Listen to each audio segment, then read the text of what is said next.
राज्यातील सर्व नगरपालिका व नगरपंचायत निवडणुकीचा निकाल 21 डिसेंबर रोजी एकत्र जाहीर करण्याचा मुंबई उच्च न्यायालयाच्या नागपूर खंडपीठाने निर्णय घोषित केला। आता 20 डिसेंबरच्या निवडणुकीपर्यंत आचारसंहिता लागू राहील आणि कोणालाही एक्झिट पोल प्रसिद्ध करता येणार नाही।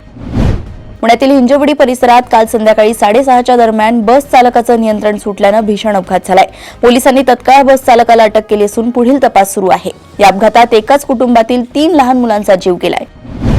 नागपूरच्या खापरखेडा परिसरात बीना संगम पिकनिक स्पॉटवर गेलेल्या 3 युवकांना अज्ञात 4 ते 5 युवकांनी काही किरकोळ वादातून प्राणघातक हल्ला करत फरार झाले आहेत। ही घटना 23 नोव्हेंबरच्या संध्याकाळी घडली असून क्राईम ब्रांच युनिट 4 ने फरार आरोपींचा शोध घेऊन आरोपींना अटक केली आहे।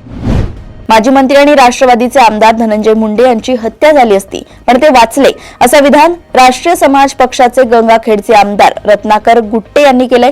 धनंजय मुंडे यांचा इंदोरमध्ये खून होणार होता पण दिवंगत भय्यूजी महाराज यांच्यामुळे ते वाचले, असं त्यांनी भाषणात म्हटलंय।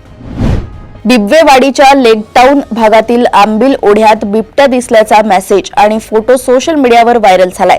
मात्र पोलीस आणि वन विभागाने सांगितलंय की हे फोटो खरे नाहीत आणि ही माहितीही चुकीचं असल्याचं त्यांचं म्हणणं आहे। जळगाव जिल्ह्यातील भुसावळ तालुक्यातील वरणगाव इथे मतदान केंद्रावरील कर्मचारी मतदारांना कमळाचे बटन दाबा असे सांगत असल्याच्या संशयावरून काही जणांनी आक्षेप घेतल्याचा प्रकार घडलाय। यामुळे मतदान केंद्रावर गोंधळ उडाल्याचं पाहायला मिळालंय। मुंबईच्या अंधेरी पश्चिम येथील पोलीस जीपच्या धडकेपासून 20 वर्षीय ITIचा विद्यार्थी रघुवीर कुंभारने आपल्या 15 वर्षीय मैत्रिणीचा जीव वाचवला। त्याने तिला बाजूला ढकलले पण जीप त्याच्यावर आदळून तो जखमी झाला असून ही जीप मद्यधुंद अवस्थेत पोलीस शिपाई चालवत असल्याचा आरोप कुटुंबियांनी केला असून पोलिसांनी शिपायाविरुद्ध गुन्हा दाखल केलाय। मकर संक्रांतीला वेळ असतानाही पतंग उडवणे सुरू झाले असून घातक नायलॉन चायना मांजा वापरात दिसू लागलाय। अहिल्यानगरमध्ये पोलिसांच्या गुन्हे शाखेने 1,85,000चा नायलॉन मांजा जप्त केलाय आणि एका विक्रेत्याला अटक केली आहे।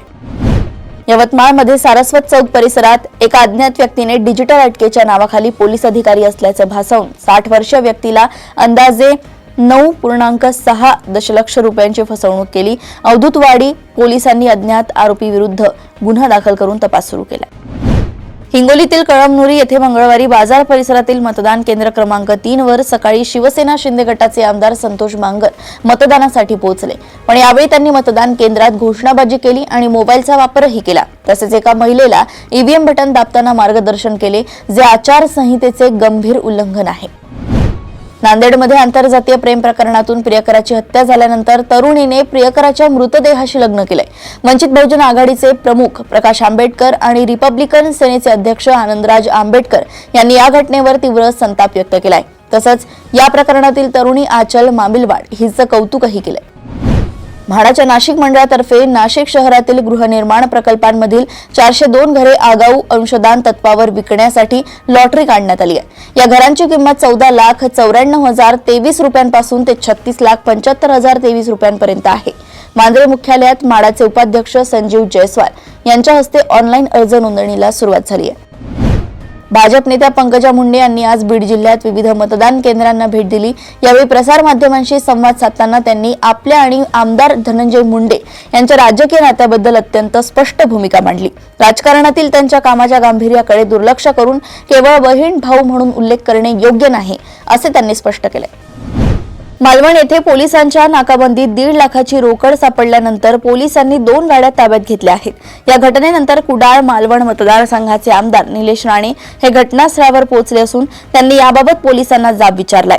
रात्री 10 वाजल्यानंतर प्रचार बंद झाला असे असतानाही या गाड्या पैसे वाटायला कशाला फिरतात, असा सवाल त्यांनी केला। पुण्याच्या फुरसुंगी नगर परिषदेच्या नगराध्यक्षपदासाठी उमेदवारी अर्ज दाखल केलेले आम आदमी पार्टीचे उमेदवार यशवंत अरुण बनसोडे यांना अज्ञात निवडणुकीतून माघार घ्या, अन्यथा तुमचा संतोष देशमुख करू, अशा शब्दात धमकी देत बनसोडे यांची कार अडवण्यात आल्याबद्दल अज्ञात आरोपीवर पोलीस ठाण्यात गुन्हा दाखल करण्यात आलाय। गुजरातमधील सुरतमधील 18 वर्षीय बाईक ब्लॉगर आणि सोशल मीडिया इन्फ्लुएन्सर प्रिन्स पटेलचा एका भीषण रस्ता अपघातात मृत्यू झालाय। सीसीटीव्ही फुटेजमध्ये स्पष्टपणे दिसतंय की त्याची KTM बाईक वेगाने जात होती। त्यानंतर त्याचे अचानक नियंत्रण सुटले आणि प्रिन्स रस्त्यावर पडला आणि त्याचा जागीच मृत्यू झाला। मेरठमध्ये 8वीत शिकणाऱ्या एका 13 वर्षीय मुलाचा संशयास्पद परिस्थितीत मृत्यू झाल्याची दुर्दैवी घटना घडली आहे। आयडी कार्डचा पट्टा गळ्याभोवती घट्ट आवळला गेल्यामुळे मुलाचा गुदमरून मृत्यू झाल्याचा दावा केला जातोय। या घटनेची माहिती मिळताच पोलीस घटनास्थळी दाखल झाले आणि त्यांनी तपास सुरू केलाय। एका तरुणाने आपल्या गर्लफ्रेंडला फिरायला नेऊन तिच्यावरच तुटलेल्या काचेच्या बाटलीने गळ्यावर आणि पोटावर अनेक वार करून जीवे ठार मारल्याची घटना चेन्नईमधून समोर आली आहे। या घटनेमुळे प्रेम संबंधांमधील वाढत्या हिंसेवर पुन्हा एकदा प्रश्नचिन्ह उभे राहिले आहे। केंद्र सरकारने पंतप्रधान कार्यालयाचे नाव बदलण्याचा महत्त्वपूर्ण निर्णय घेतलाय। सेंट्रल विस्टा प्रकल्पांतर्गत उभारल्या जात असलेल्या नव्या पीएम ऑफिसला आता सेवा तीर्थ असे नाव दिलं गेलंय। उत्तर प्रदेशातील गोरखपूरमध्ये एका विवाहितेने पतीसह सासरच्या मंडळींवर हुंड्यासाठी छळ केल्याचा आणि गंभीर अत्याचार केल्याचा आरोप लावलाय। पतीने नस सुकवण्याचं इंजेक्शन दिल्याचा आणि नणंदेने बळजबरीने गर्भपाताचे औषध पाजल्याचा धक्कादायक आरोप पीडित महिलेनं केलाय। पोलिसांनी या प्रकरणी एफआयआर नोंदवून तपास सुरू केला आहे। श्रीलंकेत पूर आणि वादळानं थैमान घातले। जगभरातील देश मदतीसाठी सरसावले आहेत, मात्र यातही पाकिस्ताननं आपली लायकी दाखवून दिली। पाकिस्ताननं श्रीलंकेला मदत साहित्य पाठवलं, पण हे साहित्य एक्सपायर झालेलं आहे। पाकिस्तानमध्ये मानवी इम्युनोडेफिशियन्सी व्हायरस अर्थात HIV संसर्गाने आता महामारीचे रूप धारण केलंय। गेल्या 15 वर्षात पाकिस्तानमध्ये HIVच्या रुग्णांमध्ये 200% अधिक वाढ नोंदवली गेली आहे, म्हणजेच रुग्णांची संख्या तिप्पट झाली आहे। रशियातील वादग्रस्त क्रिप्टो उद्योजक रोमन नोवाक आणि त्यांची पत्नी अॅना नोवाक यांचे मृतदेह संयुक्त अरब अमिरातीमधील एका निर्जन वाळवंटी भागात सापडले आहेत। ऑक्टोबर महिन्याच्या सुरुवातीपासून हे दोघे बेपत्ता होते। फसवणुकीचा आरोप सिद्ध झालेल्या या उद्योजकाच्या हत्येमुळे आंतरराष्ट्रीय क्रिप्टो जगतात खळबळ माजली आहे। कर्मचारी निवड आयोगाने 2026 मध्ये 25,487 कॉन्स्टेबल पदांसाठी भरती प्रक्रिया सुरू केली आहे। 10वी उत्तीर्ण उमेदवार या पदांसाठी अर्ज करू शकतात। संगणक आधारित परीक्षा फेब्रुवारी ते एप्रिल 2026 दरम्यान होईल। अर्ज करण्याची अंतिम तारीख 31 डिसेंबर 2025 आहे। केंद्रीय माध्यमिक शिक्षण मंडळ अर्थात CBSE तर्फे सेंट्रल टीचर एलिजिबिलिटी टेस्ट म्हणजे CTET 8 फेब्रुवारी 2026 ला घेतली जाणार आहे। या परीक्षेसाठीची अर्ज प्रक्रिया सुरू करण्यात आली आहे। इच्छुक उमेदवारांना 18 डिसेंबर पर्यंत ऑनलाईन पद्धतीने अर्ज दाखल करता येतील।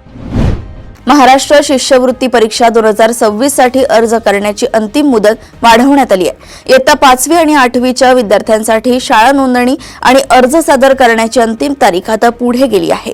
विलंब शुल्कासह अर्ज सादर करण्यासाठीही विशेष मुदत जाहीर करण्यात आली आहे। परीक्षा 22 फेब्रुवारी 2026 रोजी होणार आहे। केंद्र सरकारने संचार साथी ॲप स्मार्टफोनमध्ये प्री इन्स्टॉल करून उपलब्ध करून देण्याच्या आपल्या आदेशाचे स्पष्टीकरण दिलंय। सरकारचं म्हणणं आहे की संचार साथी ॲप फोनमधून डिलीट केले जाऊ शकते।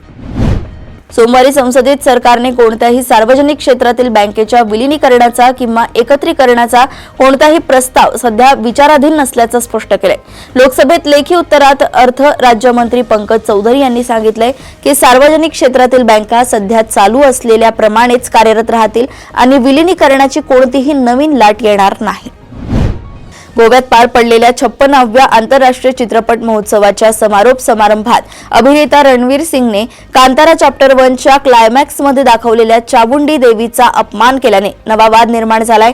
या प्रकरणी हिंदू जनजागृती समितीने रणवीर विरोधात तक्रार दाखल केली आहे। बीसीसीआयने दुसऱ्या वनडे सामन्यापूर्वी आता एक इमर्जन्सी मीटिंग बोलावली आहे। या बैठकीत बीसीसीआयचे अधिकारी गंभीर आणि आगरकर यांना जाब विचारणार आहेत, पण या बैठकीत रोहित आणि विराटला नो एंट्री असेल, कारण ही बैठक सामना सुरू होण्यापूर्वी काही मिनिटांपूर्वीच होणार आहे। त्यावेळी रोहित आणि विराट हे सामन्याच्या तयारीत असतील।